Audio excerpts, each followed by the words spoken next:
Hello and welcome back to Pokemon Yellow. So there is a little bit I want to do before we go over to the next one. As you see, I popped out a fuchsia here, but I entered in the last episode from, what do you call it? Oop. From the Cinnabar Island Pokemon Center. That's the one. I just want to go through and take on the trainers here just because the very next spot we're gonna go, which I'll absolutely just cut towards, shouldn't take me too long to get through. I know pretty well like the items and stuff in the area, so it should go relatively quickly and shouldn't produce too long of an episode if I put both parts together. I'm at least hoping. So yeah, so we're gonna start here, and then we're gonna, once I get back to the Seafoam Islands, then I'll cut over to the power plant and go through that real quick, and then we can go catch Zapdos. So that'll be hugely exciting. But for now, we're just gonna wreck a whole bunch of scrubs. There aren't very many trainers in this route anyway, and I am very, very underleveled as I go along. So that's also a huge concern. So I don't want to be leaving too much on the table. So what I'm going to do is I'm going to pop a max repel. Then we're going to hop on Koji. We're going to take on the scrubs in this area. They're mostly water types, so I'm not overly concerned with them outside of say Kinger, because he's a ground type, so that's obviously just not going to go well, but anything else, well, and I suppose Broiler too, but Broiler's got okay stats, so even if I have to use it for one Pokemon, or not stats, moves, so even if I have to use it for one Pokemon in a battle, it's not a huge concern. Also, I do want to point out, I do apologize for the last couple videos where my mic came through really quietly. The gain filter that I use, because my microphone doesn't actually have a volume on it, it stopped working and I couldn't get it to work like at all for some reason, so that was a bit of a concern. So I wound up having to reset the audio input altogether, and hopefully I've rebalanced everything so it sounds the same. But yeah, it just for whatever reason stopped working altogether, and I'd been trying through the course of those couple recordings to figure out what it was and just wasn't having any luck. So, you know, yay technical difficulties with this kind of thing. So it is what it is, but I got it figured out, and again, this video should sound normal to what everything else was, so I mean, that's a success. Okay, so now we've got a couple more of these scrubs down. Watt's level 42 now. I think in later generations it learns Light Screen at 42. There's something it learns at 42, or maybe Thunder got pushed back to 42. But yeah, so. And we'll switch over to Nessie because it's not going to get a whole lot of use in the next area. So yeah, it's all about just like that little bit extra. That way I can just kind of keep plugging along and I won't have to plug in a whole bunch of grinding off screen because, well, I mean, that's just going to help me manage the time because, like, you know, want to record the videos and I want to make sure that they're moving forward nicely. But if I do have to put a little extra time in, then it's fine, but I just would rather save myself the time if I can just keep going through normal means of gameplay. And that's the other thing, is I want to produce as much of a normal playthrough feel for this as I can, and as I continue to fall underleveled, it gets a little bit tougher, but that's just kind of one of those things that you kind of expect with a game that was designed as long ago as this was. Like, you don't really have the fine-tuning of, okay, what will players do, what won't they do, because nobody wants to design a broken game in either regard. Oh, there's a whole lot of trainers here. So I think what I'll do is I'll cut out all 4 of them, and when I come back, then we will have more experience. But yeah, that's four more trainers. That's a little bit much.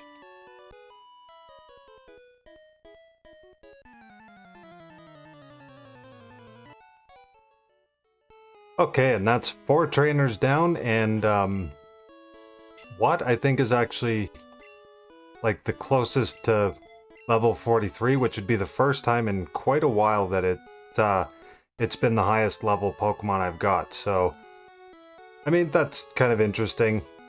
Let's go with this trainer. Okay. What do you got?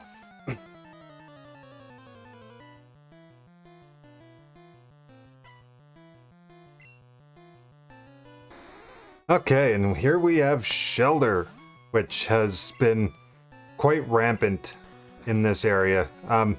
You kind of, again, it's another one of those things you kind of just expect when you have such a limited pool of Pokemon to pick from, but like, again, it makes a lot of battles very redundant. Okay, and don't... Ah, crap. Not supersonic. Ah. I mean, the nice thing is that Snorlax has such a high HP that even though it hurts itself pretty readily with confusion, it's not generally the end of the world. It sucks because, again, it also does just add the length to battles, but it is what it is.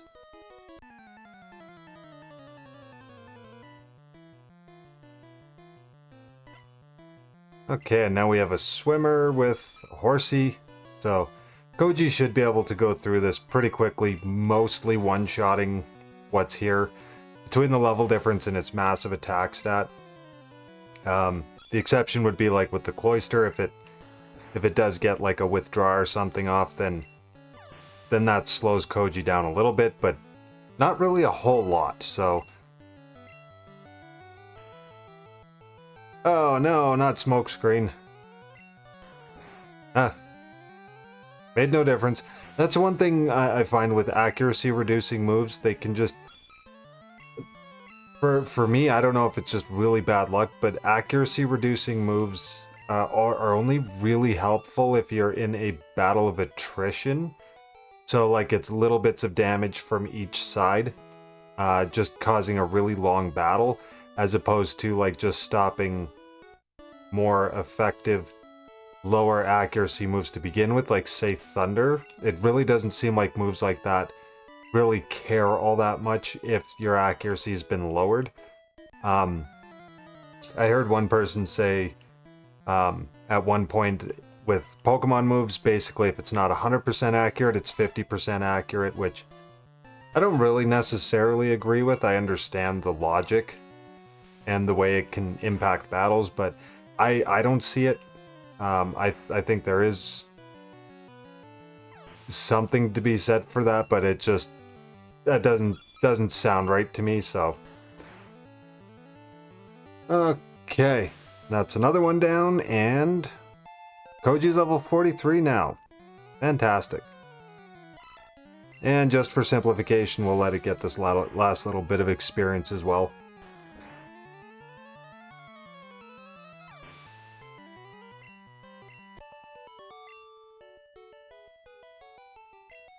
Alrighty. And then, yeah, this is pretty well where I figured it would be. So now I'm going to kind of cheat, and I will... Oh. You know what? Just because. Wait, does it still have PP? That would be really embarrassing if it started a battle and... Oh yeah, it's got 3, so... Watt should be okay to take that on. Get that little extra experience. Oh, nope, Surf. There we go. And yeah, once I go into the Seafoam Islands, I'm basically just going to cut everything else out. And when I cut back in, I'll be coming out of the Pokemon Center outside of Rock Tunnel, and that just seems to be what the best option there will be. Okay, and then Thunderbolt. That'll take care of Seeking really easily. Oh, okay. Apparently I was wrong. I don't think that's because Seeking is overly strong. I think that's just an indication of how outclassed Watt's gonna start getting here pretty quickly, so, you know, that's always fun. But yeah, when we come back, I will be on the other side of the rock, or on the other side of Kanto over by Rock Tunnel. Okay, and with a magical cut, we are now over by the power plant, so we obviously needed to wait until we had Surf anyway. It's going to be the same thing with Zapdos as it will be, or as it was with Articuno. I'm really not overly concerned about catching Zapdos, so if I accidentally knock it out, it is what it is, but I'm absolutely going to give it a try. Just because legendary birds are cool and that's part of the game, but yeah, I'm not going to sit here and try and edit a whole bunch of stuff together, a whole bunch of attempts and soft reset and all that fun stuff. Not going to do anything like that to try and catch it. If I do, great. If I don't, it's oh well. It is what it is. Okay, and with Merlin, we're going to Merlin actually fell a little bit behind everything else, so not much. It's only by like some of a level, I guess. It's just odd that it's the lowest level I have. Oh, I don't think this is oh well, it's 11 levels difference, so oh yeah, Merlin is just that strong. I do believe, again, like a lot of normal types, I believe Lickitung has a pretty reasonable special stat, so but we're going to switch over to Kinger, and what I'm going to do is I'm going to pop a Max Repel, and I'm going to go through, and basically I'm just going to cut out whenever I run into a Voltorb or Electrode, because, ooh, big shocker, like, it is what it is. So yeah, if I run into these and it's not an item, I'll just cut it out. That was a Carbos, so that's good start. But I want to check all of them because there are some pretty good items in this area, so you don't want to leave a good one behind. And there we go. Okay, so that one was just a Voltorb. Now something tells me that I'm pretty sure both of these items I just saw, those are both Electrodes, so I'm just going to go right past them. And I believe, yes, in this area, it's the hidden item over here. So, yeah, I'm just going to leave those two because every part of my memory says that they're not items, and I'm going to have to cut enough out of this area that I don't want to add to it if I'm not 100% confident that it's going to benefit me to go check an item, so. And we'll come all the way down here. This is a dead end. And item? Nope. Okay, so that was just a Voltorb. TM33. That, I believe, is Reflect? If I'm remembering correctly, so that should mean that that I have something that I can help boost Merlin's defenses with, is what would make sense to me. And as expected, that was a Voltorb. And that was a Voltorb. Part of the problem with it is they are like relatively the same level I am, so like they outspeed me a little bit. TM25, that's Thunder. I know for a fact that one's Thunder, so that's awesome. I don't know if I'll use it because I've pointed out that without Rain Dance in Gen 2, Thunder's kind of a very meh and inconsistent move, but when it hits really hard. Oh yeah, probably an Electrode. I was wrong. That was another Voltorb. And we'll pop... Oh, not the Elixir. Oh, Max Repel right there. And we're going to continue on up this way.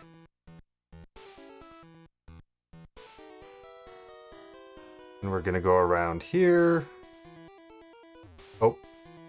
Set up this way and... Item? HP up. Nice. Oh, there was another item over there. Or I'm hoping it's an item. Oh, rare candy. Fantastic. Yeah, I'm going to have to figure out how I'm going to distribute my rare candies, because I will absolutely use those to help level up and offset the under-leveling that I'm going to be at when I get to the Pokemon League. And probably an Electrode.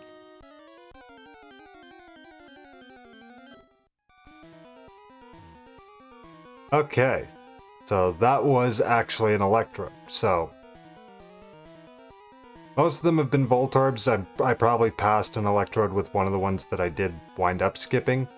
And now we have come down to where we're looking for.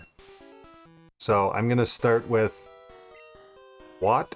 I don't know if Watt's going to be able to tank anything. I can't remember if Zapdos gets Drill Peck right out of the gate or not. I know that all three birds only have 2 attacks when you catch them at level 50, which is kind of unfortunate. But all I'm looking to do is just try to, at the very least, get a paralysis. There we go. So I did get that. So that will definitely make it a lot easier. The fact that Zapdos is...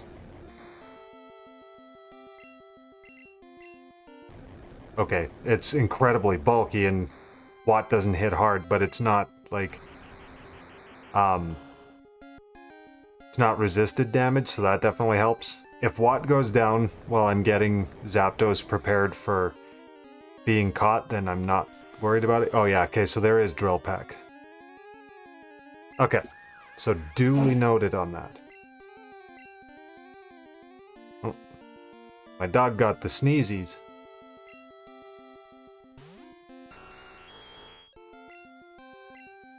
Okay, Fury Attack, oh, is really not helpful there. But the fact that Zapdos doesn't have access to Thunder Shock is kind of nice. Kind of takes some of the pressure off. But Drill Peck still hits pretty hard, so... No, don't pull this crap. Okay. Okay, so now that Zapdos is within the range that, you know, you always want a legendary to be at, I can just kind of fire off, so... I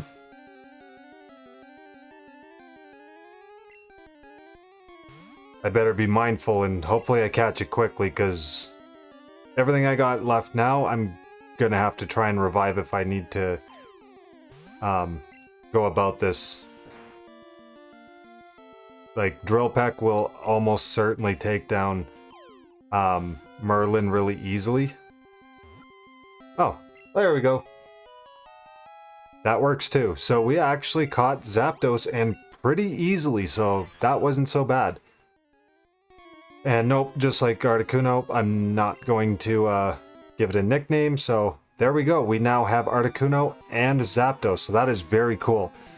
So I'm going to cut the video off here. In the next episode, when we come back, I will be coming out of Viridian City Pokemon Center, because basically all we have left now is the final gym, get through Victory Road, and the Elite Four. So we are almost near the end of the series. That is hugely exciting, and I've really got to start making a decision on what the next playthrough is going to be, so got to start giving that some consideration. And oh, also, I will likely be updating some moves on my team, just because the next gym is going to be pretty tough, so don't be surprised if I'm pointing that out coming into the next episode. But thank you so much for checking the video out. It is always hugely appreciated. If you did like the video, don't forget to drop a like. If you really liked it, want to see the rest of the series as it does come out, don't forget to subscribe on your way over to your next video. And until the next one, thank you, and all the best.